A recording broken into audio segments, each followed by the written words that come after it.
Hello po ma'am, eto ngayon, luto tayo ng pork tonkatsu. Eto po, first step, ganyan, maghugasan mo muna yung pork tonkatsu ma'am. Sabay, konting hugas para malinis kasi kakabili ko lang yan eh. Pag linis, dyan, linis. Yan ma'am, after mahugasan ma'am, yan. Para magawa nyo yung pork tonkatsu na recipe, kailangan tanggalin nyo yung buto. Ayan. Tatanggal ko yung buto dyan ma'am para malinis. Lahat kailangan tanggalin lahat ng buto. Ayan, tanggal buto dyan, tanggal dyan. Para malinis. Ayan. Ayan, kailangan malinis lahat yan ma'am eh. Lahat yan, pag nalinis mo na, pitpitin natin. Yan. Para lumapad pa. Pitpitin natin ma'am yan. Pitpit. Both side yan ma'am, both side. Yan o. Kailangan mapitpit lahat yan, lahat ng sides. Gamit yung back of the knife. Yan. Binipilit ko lang siyang pitpitin lahat dyan. Para madali hiwain, madali kainin, madali nguyain.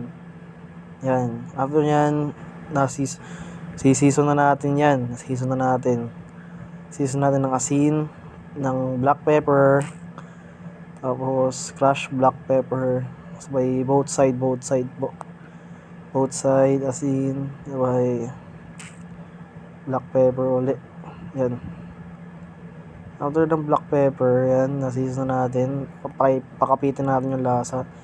Lagay natin sa breading. Yan. Para pampasarap. Nagagawa ko dyan ma'am, lahat ng side dapat ma-coat natin ng breading para walang matira ng pink. Wala pa matirang laman na ina-expose sa breading. Yan. Yan, kaya iniikot-ikot natin. Pinapahiran ko pa ng mga breadings. Ayan. Tapos po, after nyan, pag naayos na natin sa breading, iwan na natin sa binder natin. Binder, itlog. Itlog lang naman, ma'am. Walang halo, itlog lang. Ayan. After ng itlog, yan sa itlog. Sabay lipat natin sa ating, ito yung isa sa mga key ingredients natin para maging pork tonkatsu siya. Ang breadcrumbs. Yan, breadcrumbs. Ganyan. After nyan ma'am, yan, lagay na tayo ng mantika. Yung kaya i-submerge lahat. Tapos yan, na-coat na natin siya ng breadcrumbs, lahat ng sides. Tapos sa mainit na mantika, iprituhin natin yan. Iprituhin natin yan ma'am sa sa mainit na mantika. Tapos yan ma'am, baga napitan natin, dapat ang labas niyan golden brown.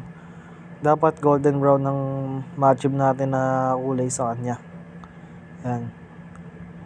Pagka golden brown niya, pwede na tayong gumawa ng sauce. Ang sauce ko lang dito na simple lang. Del Monte ketchup.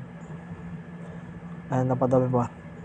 Del Monte ketchup na merong, ayan, susunod ko dyan wala akong Worcestershire sauce kaya na lang sa akin, ang alternative ko Knorr seasoning. Yan, Knorr seasoning para sa richer flavor. After nyan, ito, tayo na to. Tansyahan lang to. Wala po kasi kung exact measurement. Tansyahan lang po. Ayan na lang po. Yan ma'am? Asukal. Yan. Asukal. Tapos konting asin. Konting asin ma'am. Yan. After nyan, syempre, para kailangan natin haluin. Yan. Wala akong tinador dyan. Tapos haluin na natin. Yan. Kahalo natin. Halo. Ganyan. Kailangan mahalo natin lahat yan. Mahalo lahat. Para after nyan, yan ma'am. Tapos na tayo. Plating na tayo ma'am. Yan. Plating ko. Yan. Hiniwa ko lang. Tapos isang itlog para Tas 1 cup of rice para solid, ma'am. Yan na yung take ko.